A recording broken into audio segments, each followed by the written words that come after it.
nom du Seigneur qui permet que nous puissions être en sa présence ce soir. Tu vas te disposer à entrer dans la présence du Seigneur dans le cadre de notre culte ici au centre de restauration de l'âme. Vraiment dispose-toi pendant que nous allons prier afin que la présence de Dieu te conduise, te remplisse et que tu sois béni ce soir. Prions au nom de Jésus-Christ. Seigneur, nous voulons te dire merci. Toi qui as permis que nous puissions être en ta présence. C'est pour nous un bonheur, c'est pour nous une grâce. Seigneur, de venir encore en ta présence en ce moment pour nous tenir, oh Dieu Tout-Puissant, devant toi, pour pouvoir prier, pour pouvoir, oh Seigneur Dieu Tout-Puissant, accomplir nos vœux au devant de toi. Que la gloire, l'honneur te soit rendu au nom de Jésus-Christ. Alléluia. Tu vas encore prier, tu vas dire, Seigneur, je ne voudrais pas sortir de ta présence en vain pendant que je suis en ta présence. Parle-moi, dis-moi une parole de bénédiction. Dis-moi une parole qui peut changer ma vie. Dis-moi une parole qui peut m'amener de l'avant. Dis-moi une parole qui me donne d'être fidèle à toi. Nous prions au nom de Jésus-Christ.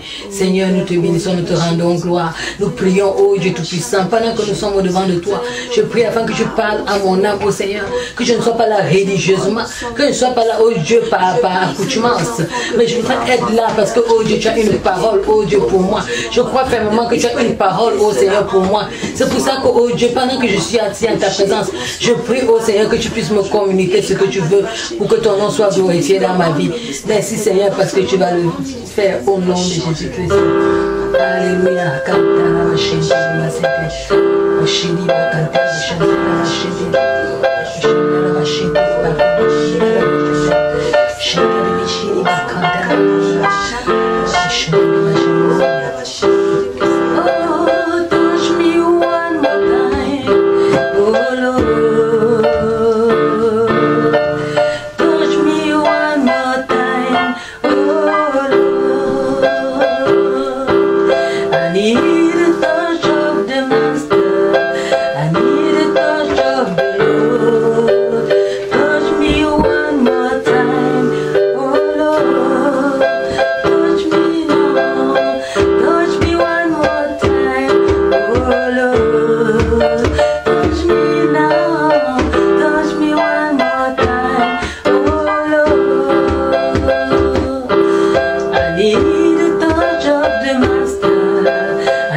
vas continuer à prier, tu vas dire Seigneur, je suis au devant de toi, touche-moi une fois de plus, parle à mon cœur, dis-moi quelque chose, donne-moi la parole qu'il faut, afin qu'au Seigneur je puisse être rassasié pendant que je suis en ta présence. Nous prions au nom de Jésus. Seigneur, pendant que nous sommes encore assis à tes pieds, nous avons besoin d'une touche particulière de toi. Nous avons besoin d'une touche, oh Seigneur, du Seigneur ce matin. C'est pour ça que nous prions à toi, oh Dieu. Touche-moi, oh Dieu Tout-Puissant.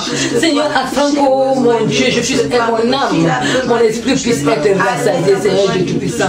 Oh Seigneur, pendant qu'on se tient au devant de toi, fais-nous grâce encore, oh Seigneur, en cette matinée. Seigneur Dieu Tout-Puissant, visite-nous, oh Seigneur, au nom de Jésus-Christ. Alléluia. Oh Ramachante Rabasente.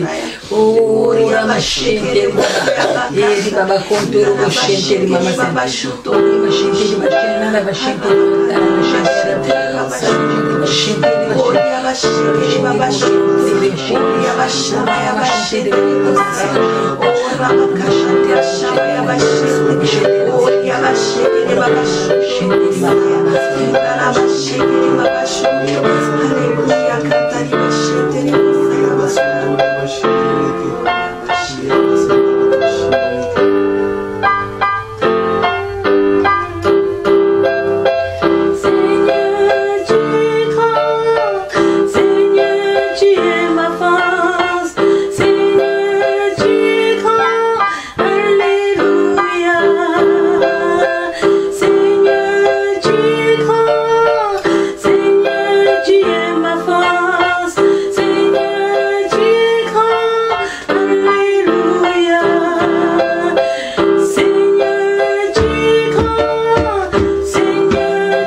dire au Seigneur, tu es grand vraiment. C'est toi qui nous as choisi le premier. C'est toi qui as fait de nous tes enfants. C'est toi qui nous donne la vie. C'est toi qui veille sur nous. C'est toi qui nous protège. C'est toi qui ouvre les portes fermées devant nous. C'est toi qui as plané nos voies. C'est toi, oh Rabachanta, qui nous fait du bien.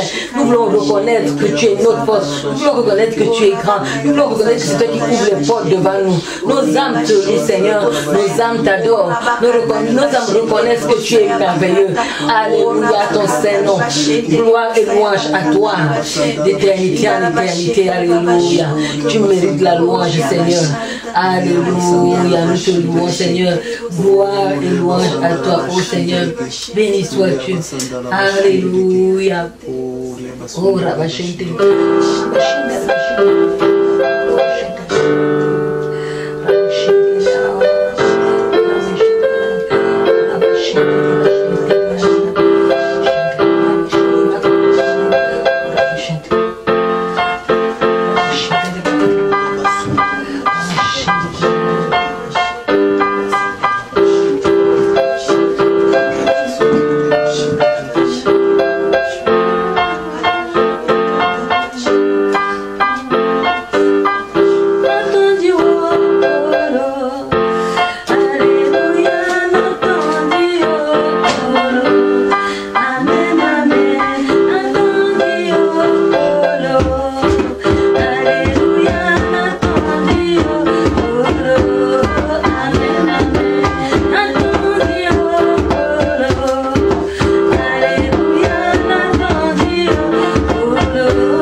reconnaissons ta grandeur. Oh, alléluia, nous te louons d'un cœur sincère. Nous t'adorons parce que tu es bon, oh Dieu Tout-Puissant. Nous reconnaissons, oh, ta fidélité, Seigneur Dieu Tout-Puissant. Alléluia.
Seigneur nous aime vraiment et nous devons lui faire confiance en toutes choses parce qu'il est fidèle, parce qu'il ne change pas et parce que quand nous venons en sa présence, c'est sûr nous aurons sa visitation. Alléluia.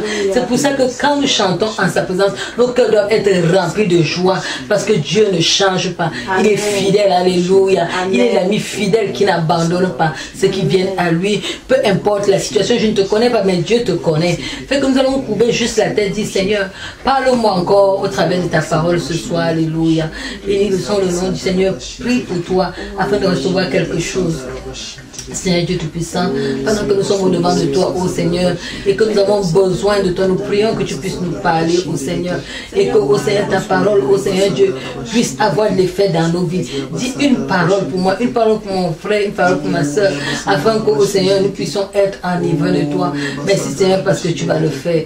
Gloire et louange à toi, au nom de Jésus. Seigneur, nous voulons élever à toi ton serviteur Fabrice Mbala, qui va nous donner la parole aujourd'hui. Nous prions afin qu'au Seigneur, il soit un instrument dans ta main et que tu utilises, ô Seigneur Dieu Tout-Puissant, sa bouche, Seigneur, pour nous parler ce soir. Merci parce que tu étends ta main dans sa vie. Merci parce que, ô Seigneur, la parole que nous allons recevoir, ô Seigneur, pourra nourrir nos âmes, ô Seigneur Dieu Tout-Puissant, et transformer nos vies. Gloire et louange à ton nom. Nous le recommandons entre tes mains, Seigneur Dieu Tout-Puissant. Merci Seigneur, parce que, ô Dieu, il est un vase, ô Seigneur, qui nous transmet ce que toi tu as reçu, ce que toi tu veux, ta volonté parfaite. Au nom puissant de Jésus-Christ. Amen. Amen. Bien-aimés dans le Seigneur, soyez les bienvenus dans notre ministère Centre de Restauration des âmes. Vous qui nous suivez présentement, partout dans le monde, partout où vous soyez, soyez les bienvenus dans la maison du Seigneur. Je salue tout le monde, particulièrement ma femme, l'enseignant Pédier, pasteur Geneviève Rissa, et la sœur Daphné et tous les autres membres de notre communauté Centre de Restauration des âmes qui sont présentement ici et partout dans le monde. Soyez vraiment bénis par le nom de notre éternel Jésus-Christ, lui qui ne sommeille, qui ne dort. Il est toujours là au présent de vous dans votre vie. Il est là toujours pour agir et vous bénir dans tout ce que vous faisiez. L'éternel des armées est là pour accomplir sa bénédiction dans vos vies. Le thème d'aujourd'hui va concerner sur la puissance du sang de Jésus-Christ. C'est un thème vraiment la connaissance sur la puissance du sang de Jésus-Christ. Quel est le but du sang de Jésus-Christ dans votre vie? Vous allez comprendre la puissance du sang de Jésus-Christ dans notre vie. Pour commencer, on va commencer à lire par Hébreux 12, 24.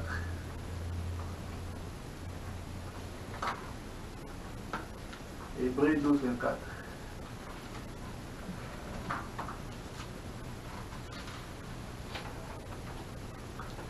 Je lis au nom de Jésus, Hébreux 12, 24. De Jésus qui est le médiateur de la nouvelle alliance et du sang de l'aspersion qui parle mieux que celui d'Abel. Amen. Nous voyons ce verset-là nous décrit vraiment Jésus.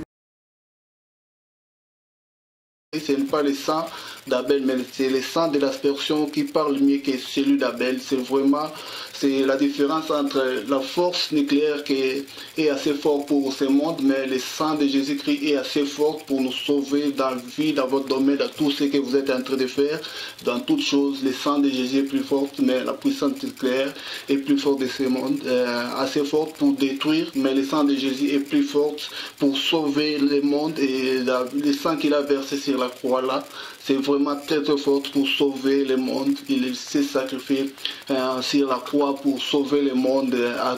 Vraiment, vraiment très important dans vos vies. Vous sachez cela, le sang de Jésus est plus fort dans tout ce que vous faites. Le sang de Jésus est plus fort.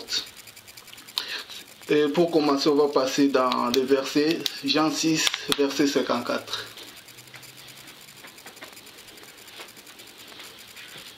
Jean 6, verset 54. Je lis au nom de Jésus, Jean 6, 54. Celui qui mange ma chair et qui boit mon sang a la vie éternelle, et je le ressusciterai au dernier jour. Celui qui écoute la parole de Dieu et attend cela, il reçoit la vie éternelle. C'est par le sang du Fils de Jésus qui l'a versé sur la croix. Lorsque tu attends la chair, qui mange ma chair et attend sa parole là, vous êtes sauvés et croyez en son nom, Jésus-Christ qui a versé sur la croix par le sang de Jésus-Christ. Cette puissance-là permet que vous ayez une vie éternelle à l'abondance. C'est vraiment très important. Si tu peux relire encore les versets pour meilleure compréhension aux gens. Je lis au nom de Jésus. Celui qui mange ma chair et qui boit mon sang a la vie éternelle, et je le ressusciterai au dernier jour. Alléluia. Amen. La chair par là, c'est la parole. Lorsque vous buvez le sang chaque jour, la chair prospère spirituellement, physiquement, à tout cela. Lorsque vous buvez la parole là, le sang de Jésus, cette puissance-là vous permet à progresser et à aller de l'avant toujours. Dans tout ce que vous entreprenez, vous allez voir la victoire de l'Éternel des armées. C'est vraiment très très important dans vos vies. Lorsque vous buvez cette parole-là, le sang de Jésus-Christ, vous prospérez spirituellement, en chair, à toutes choses. C'est vraiment vraiment très important dans cette recommandation que l'Éternel Dieu nous donne. Après cela, nous allons passer à Éphésiens 2, verset 13. Éphésiens 2, verset 13, il est écrit: mais maintenant en Jésus-Christ, vous qui étiez jadis éloignés, vous avez été rapprochés par le sang de Christ. Nous voyons dans l'ancienne alliance, les gens étaient éloignés, ils s'étaient perdus, mais lorsque Jésus est venu abolir cela dans la nouvelle alliance, il s'est donné lui-même, son corps, son sang, tout son esprit pour que l'humanité soit sauvée. Par cela, vous avez le bénéfice de quelque chose dans votre vie, à tout ce que vous entreprenez. Jésus est venu sur cette terre-ci, il s'est donné lui-même son sang sur la croix. Par cette puissance-là, vous bénéficiez, car vous êtes les enfants d'Israël. Si on peut lire à Hébreux 10, verset 19. Hébreux 10, verset 19, il est écrit: ainsi donc, frères, puisque nous avons au moyen du sang de Jésus-Christ une libre entrée dans le sanctuaire. C'est par là que le sang versé sur la croix, Jésus-Christ vous a libéré de toutes choses, de ce monde, des péchés, de tout cela. Mais croyez seulement à son nom, que lorsque vous bénéficiez cela et vous avez cette couverture-là par le sang de Jésus-Christ, c'est la puissance du sang de Jésus-Christ qui sauve le monde. Ce n'est pas une force nucléaire pour détruire le monde, mais c'est la puissance du sang de Jésus qui peut sauver le monde. Si nous allons lire 1 Corinthiens 10, verset 16, on va voir ce qui nous est écrit. 1 Corinthiens 10, verset 16, il est écrit: la coupe de bénédiction que nous bénissons, n'est-elle pas la communion au sang de Christ? Le pain que nous rompons n'est-il pas la communion au corps de Christ? Ces versets-là, si je peux reprendre encore pour une meilleure audition déjà. Ok. 1 Corinthiens chapitre 10, verset 16, il est écrit: la coupe de bénédiction que nous bénissons, n'est-elle pas la communion au sang de Christ? Le pain que nous rompons, n'est-il pas la communion au corps de Christ? Vraiment, si cette terre, Dieu a fait quelque chose de bon, il est venu cela en corps et en esprit, et il vous a donné le pain de vie. Lorsque vous prenez cette pain de vie-là, vous avez la victoire à toutes choses que vous faites, dans toutes choses que vous entreprenez. Vous avez la victoire par le sang de Jésus qu'il a versé sur la croix. Vous avez une grande victoire, vous serez victorieux à toutes choses, quelles que soient les circonstances, les attaques, quelque chose, toutes les choses que vous aurez dans votre vie, par le sang de Jésus qu'il a versé, et soyez prêts de prendre les peines de vie que l'Éternel va te donner tous les jours, à tout moment, vraiment par là, vous serez sauvés, vous serez bénis, plein de choses, il vous protégera de toutes choses, de toute attaque. Si on peut lire à Luc 22, verset 44. Luc 22, verset 44, il est écrit: étant en agonie, il priait plus instamment, et sa sueur devint comme des grumeaux de sang qui tombaient à terre. Alléluia. Nous allons voir à Luc 22, si tu peux lire encore. Luc 22, verset 44. Étant en agonie, il priait plus instamment, et sa sueur devint comme des grumeaux de sang qui tombaient à terre. Les gréements des sangs là, ce sont comme nos péchés, s'il est transporté dans vos vies, à tout ce que vous avez fait. Lors de sa venue, il est venu bannir tous ces péchés là que vous avez commis. Il s'est transformé pour vous annoncer la bonne nouvelle, le pain de vie, tout cela. Ces gréements là symbolisent tout ce que de mal on a fait sur cette terre à cet là, et tous sont en train de continuer. Ces gréements là, en croyant à son nom de Jésus-Christ, tous ces gréements là étaient des péchés, toutes choses mauvaises qui tombaient. C'est vraiment très important dans notre vie de croire que Jésus-Christ est notre Seigneur et Sauveur. Il est mort pour vous sur la croix en versant son sang, et la puissance du sang de Jésus. C'est vraiment victorieux dans vos vies. Si on peut continuer, on va voir une courte histoire dans Genèse 22, versets 1 à 2. Genèse 22, versets 1 à 2. Après ces choses, Dieu mit Abraham à l'épreuve et lui dit, Abraham, et il dit, me voici. Dieu dit, prends ton fils, ton unique, celui que tu aimes, Isaac, va-t'en au pays de Morija et là, offre-le en holocauste sur l'une des montagnes que je te dirai. C'est par la foi aussi que vous êtes sous-couvertis par la puissance du sang de Jésus-Christ. Sans la foi, vous ne pouvez rien entreprendre. Il faut avoir la foi en toutes choses que vous êtes en train de faire. Si Éternel Dieu des armées, Jésus-Christ vous avoir de faire quelque chose, ayez la foi. Abraham a exécuté à l'autre pour aller donner en holocauste à l'Éternel son fils. Mais il a accepté, il n'a pas eu de doute, mais ce n'est pas par son sang qui allait sauver le monde, mais Dieu a vu cela, il a dit à sauver le monde.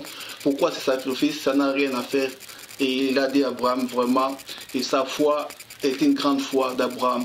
Il a vu qu'Abraham, à lui, il avait une très grande foi. L'Éternel vraiment a dit, vraiment, Abraham, c'est son serviteur. Si on peut lire en Matthieu 26, 42 et puis 44. Matthieu 26, versets 42 à 44. Il s'éloigna une seconde fois et pria ainsi. Mon Père, s'il n'est pas possible que cette coupe un instant. Matthieu 26, 42 et puis verset 44. Ok. Matthieu 26, verset 42. Il s'éloigna une seconde fois et pria ainsi. Mon Père, s'il n'est pas possible que cette coupe s'éloigne sans que je la boive, que ta volonté soit faite. Verset 44. Il les quitta et s'éloignant, il pria pour la troisième fois, répétant les mêmes paroles.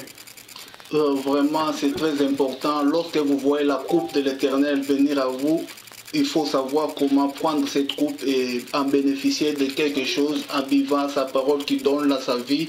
Toutes choses que vous allez en profiter provenant de l'Éternel. Profitez-en pour progresser physiquement, spirituellement. Il faut au jour apprendre quelque chose et progresser dans vos vies. Tout ce que vous allez entreprendre, progresser et n'hésitez pas vraiment à venir auprès de l'Éternel et puiser votre source et progresser. N'hésitez pas à puiser quelque chose dans la maison de l'Éternel. Si on peut lire à Lévitique 15, verset 25. Je lis au nom de Jésus. Lévitique 15, 25 à 27. Non, verset 25 et puis 27. Verset 25. La femme qui aura un flux de sang pendant plusieurs jours hors de ses époques régulières ou dont le flux durera plus qu'à l'ordinaire sera impure tout le temps de son flux, comme au temps de son indisposition menstruelle. Verset 27. Quiconque les touchera sera souillé. Il lavera ses vêtements, se lavera dans l'eau et sera impur jusqu'au soir. Alléluia. Cette femme-là, nous voyons après, grâce à sa foi, il avait des problèmes dans sa masturbation. Grâce à sa foi, il a touché Jésus-Christ en croyant seulement dans sa foi, il fut guéri. Toutes ces périodes, après on parle, ce sont des périodes impires, mais c'est le sang de Jésus-Christ qu'il a versé est capable de guérir toutes choses dans vos vies, toutes circonstances que vous avez, quel que soit le problème. Jésus-Christ est capable de guérir toutes choses, tout problème. La femme avait une foi qu'il a crié, qu'il fut guéri après par le miracle de notre Éternel des armées. Croyez seulement au nom de l'Éternel des armées et vous verrez tout ce qu'il y a de miracles dans vos vies, partout des choses que vous êtes en train de faire. Tout va se régler, toutes choses par le nom de notre Éternel des armées. C'était une femme qui avait la foi et elle fut guérie. Amen. On va passer à Luc 17, verset 5. Luc 17, verset 5, il est écrit, les apôtres disent au Seigneur, augmente-nous la foi. Nous voyons dans Luc 17, verset 5, l'Éternel, les apôtres ont demandé à l'Éternel de leur augmenter la foi. Nous allons voir après qui augmente la foi et comment faire pour augmenter ta foi. Nous allons lire cela et cela va vous démontrer comment, je crois, ça peut être la question que tu te poses, comment augmenter ma foi, que l'Éternel des armées puisse me donner une grande foi dans toutes choses que j'apprendais, que je puisse avoir une grande foi. Je ne sais pas, ça peut être ta question que tu te demandes présentement là où tu es, mais l'Éternel des armées a une question à te répondre. Comment augmenter une foi dans tout ce que tu entreprends, dans le monde spirituel, physique, comment avoir une grande foi pour progresser et aller de l'avant. Ce n'est pas par ta force ou quelque chose que tu peux entreprendre à augmenter comment dire ta foi en notre Seigneur Jésus-Christ, parce que la puissance du sang de Jésus-Christ qu'il a versé, c'est une grande chose de la base de notre vie. Ça nous donne quelque chose, une ouverture parfaite dans vos vies, dans tout ce que vous êtes en train d'entreprendre. C'est vraiment très important. Si on va lire dans Romains 10, verset 17. Romains 10, verset 17. Ainsi la foi vient de ce qu'on entend, et ce qu'on entend vient de la parole de Christ. Ok, si tu peux me relire encore verset 17, verset 5. Romains 10, verset 17. Relis Luc 17, verset 5 pour que les gens puissent comprendre. Après, tu vas relire Romains 10, verset 17. Luc 17, verset 5. Luc 17, verset 5. Il est écrit, les apôtres disent au Seigneur, augmente-nous la foi. Et puis il lit Romains 10, verset 17. Romains 10, verset 17, il dit, ainsi la foi vient de ce qu'on entend, et ce qu'on entend vient de la parole de Christ. La foi ne peut augmenter en écoutant chaque jour la parole de Dieu, en vous fortifiant. Tout cela augmente une foi spirituellement, ça vous donne une foi dans vos vies. La foi vient de ce qu'on attend et ce qu'on attend vient de la parole de Dieu. C'est ça. Lorsqu'ils ont demandé à Jésus-Christ la question à Luc 17, verset 5, comment ils puissent augmenter leur foi. Et la réponse vient dans Romains 10, verset 17. Il vous donne clairement la réponse. La foi peut s'augmenter en écoutant chaque jour la parole de Dieu, en soyant positif dans votre vie. Et tout cela augmente votre foi dans la vie. La foi ne peut pas venir à oh, ceci, cela, va chez un psychologue, va faire ceci. Non, la foi vient de l'intérieur de toi. Et tout cela sur base de la parole de Dieu. En écoutant la parole de Dieu chaque jour, c'est par là que la foi vient par la puissance du sang de Jésus-Christ qu'il a versé sur la croix. C'est une base de votre vie. La foi ne peut venir nulle part, mais cela vient de la parole de Dieu. C'est le court message que j'avais pour vous aujourd'hui. La puissance du sang de Jésus-Christ, c'est vraiment très important. Il a versé son sang sur la croix pour vous, pour que vous soyez sauvés, le monde soit sauvé partout. Dans sa nouvelle alliance, il a conclu avec son peuple pour une meilleure victoire dans le sang de Jésus-Christ. Mais soyez bénis de la part de notre ministère 60 de restauration de l'âme. C'est le court message que j'ai préparé de la part de l'Éternel aujourd'hui pour vous. Si j'ai d'autres toujours, nous sommes là dans notre ministère, vous allez recevoir les messages de la part de l'Éternel. On est là pour vous, les bons bergers, c'est notre mission, protéger les brebis. On est là, on va vous protéger toujours, c'est notre mission que l'Éternel des armées nous a envoyé pour agir dans les vies des personnes. On est là, soyez bénis, n'hésitez pas à nous contacter comme toujours. N'ayez pas honte, la honte peut aussi se détruire en écoutant la parole de Dieu, tout cela, toutes ces choses-là, n'est pas la timidité, tout cela peut se détruire en écoutant la parole avec les gens à tout moment, toutes circonstances, tout cela que c'est détruit. Il y a certaines choses, il y a un thème à développer. On va développer plus tard. Merci vous qui nous avez suivis. Merci à tout le monde qui sont présentement en train de nous suivre. Soyez bénis de la part de l'Éternel, de la part de Santé Restauration de l'âme. On vous salue tous partout dans le monde, que vous soyez en Afrique, en Amérique, aux États-Unis. Soyez réellement bénis par le nom de notre éternel Jésus-Christ, par la puissance du sang de Jésus-Christ. Amen. Amen.